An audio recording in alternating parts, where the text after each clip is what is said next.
ఎలా క్రియేట్ చేసుకోవాలి అనేది నాకు no idea. Without any coding knowledge మనము క్రియేట్ చేసుకోవచ్చు అని అయితే చూశాను. నేను ఏదైతే క్రియేట్ చేసుకున్నానో పోర్ట్ఫోలియో మొత్తం వాళ్ళు ఓపెన్ చేసి చెక్ చేసుకోవచ్చు. అండ్ డివోర్సల్ ఇది సెకండ్ వీడియో. నేను ప్రీవియస్ వీడియోలో చెప్పినట్టు నా దగ్గర ఆపర్చునిటీస్ అనేవి అయితే లేవు, జీరో.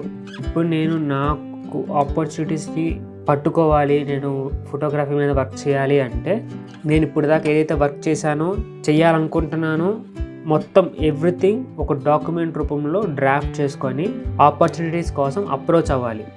సో ఇలా అప్రోచ్ అవ్వాలి అంటే ఇంతకు ముందులాగా హార్డ్ డిస్కుల్లో, మెమరీ కార్డ్స్లో, పెన్ డ్రైవ్స్లో మనం తీసిన ఫోటోగ్రాఫ్స్ అనేవి తీసుకొని ట్రావెల్ చేసి చేయలేం. It's a old process. నా మనకంటూ మనం చేసిన వర్క్కి సంబంధించిన, ఫోటోగ్రఫీకి సంబంధించిన ఒక పోర్ట్ఫోలియో అయితే క్రియేట్ చేసుకోవాలి. ఈ పోర్ట్ఫోలియో ఎలా క్రియేట్ చేసుకోవాలి అనేది నాకు no idea. But already photographers ఎవరైతే క్రియేట్ చేసుకొని ఉంటారో, ఫస్ట్ నేను ఎంచుకున్న ఫోటోగ్రాఫర్ పోర్ట్రియో వెంకి పోర్ట్ఫోలియో వచ్చేసరికి సింపుల్ గా తన లోగో ఏదైతే ఉందో స్క్రీన్ పెట్టేసుకున్నారు. అండ్ ఏదైనా లైన్ అంటే ఆయన వాట్ ఈస్ ద అసలు ఏం చెప్పాలనుకుంటున్నారు పోర్ట్రియో ద్వారా అనేది ఇక్కడ ఒక లైన్ లో మెన్షన్ చేసుకున్నారు. అండ్ ఆయన అసలు పోర్ట్రియో వెంకి ఎవరిది అన్న ఒక ఇమేజ్ అయితే పెట్టేసుకున్నారు.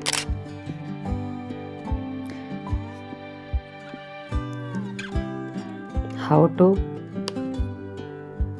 structure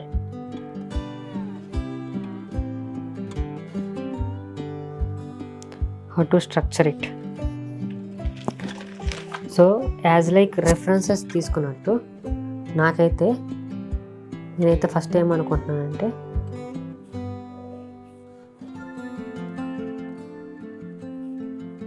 నా ఇమేజ్ అయితే రావాలి. అండ్ వాట్ ఈస్ చిత్రన్ అనే కాన్సెప్ట్ అనేది రావాలి ఇక్కడ ఫస్ట్.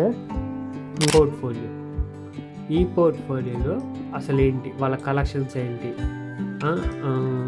వాళ్ళు సెలబ్రిటీ ఫోటోగ్రఫీ ఏవి చేశారు, మొత్తం టోటల్ కలెక్షన్ అనేది ఇక్కడ అప్లోడ్ చేసుకున్నారు.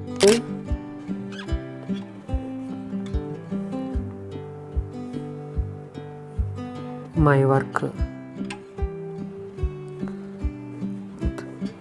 స్లైడ్స్ రూపంలో రావాలి.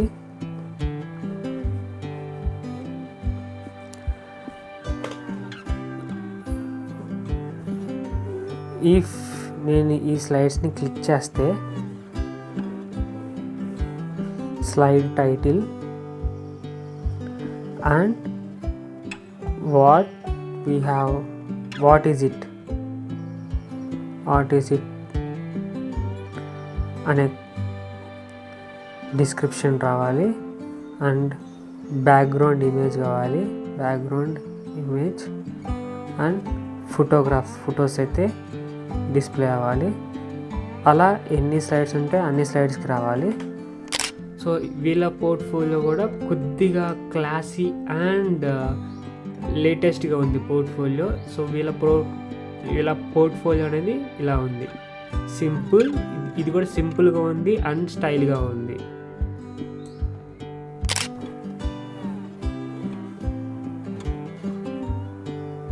హూ యామ్ ఐ, మళ్ళీ నా ఇమేజ్ ఇక్కడ ఉండాలి. అండ్ నా పేరు, నాకున్న ఎక్స్పీరియన్స్, నేను ఎలాంటి ఫోటోగ్రఫీస్ చేశాను, అండ్ నా దగ్గర ఏం ఎక్విప్మెంట్ ఉంది.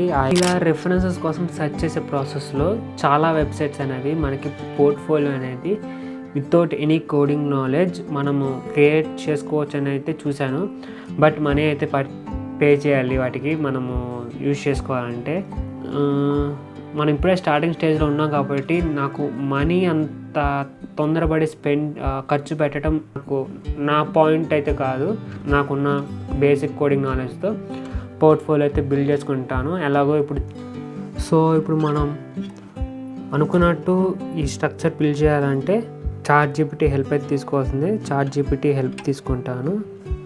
అండ్ ఈ పోర్ట్ఫోలియో ఏదైతే క్రియేట్ చేశానో ఈ పోర్ట్ఫోలియోని లింక్ రూపంలో కన్వర్ట్ చేయడానికి గిట్ అకౌంట్ అయితే యూజ్ చేస్తాను. సో మనకి ఒక పేజ్ యూఆర్ఎల్ని క్రియేట్ చేసుకోవచ్చు గిట్ అకౌంట్లో. ఆ పేజ్ యూఆర్ఎల్ క్రియేట్ చేసుకొని నేనైతే నా పోర్ట్ఫోలియోని లింక్లో కన్వర్ట్ చేసుకుంటాను. సో వేరెవర్ నేను ఎక్కడికి వెళ్ళినా ఎవరిని మీట్ అయినా జస్ట్ నేను ఆ లింక్ని అనేది షేర్ చేసుకుంటే ఇట్స్ ఎనఫ్. నేను ఏదైతే క్రియేట్ చేసుకున్నానో పోర్ట్ఫోలియో మొత్తం వాళ్ళు ఓపెన్ చేసి చెక్ చేసుకోవచ్చు. And as per that so వాళ్ళు చెక్ చేసుకున్నాక ఒకవేళ నాకు ఆపర్చునిటీస్ ఇవ్వచ్చు అని వాళ్ళు ఫీల్ అయితే then we will get an opportunity. So this is for the today.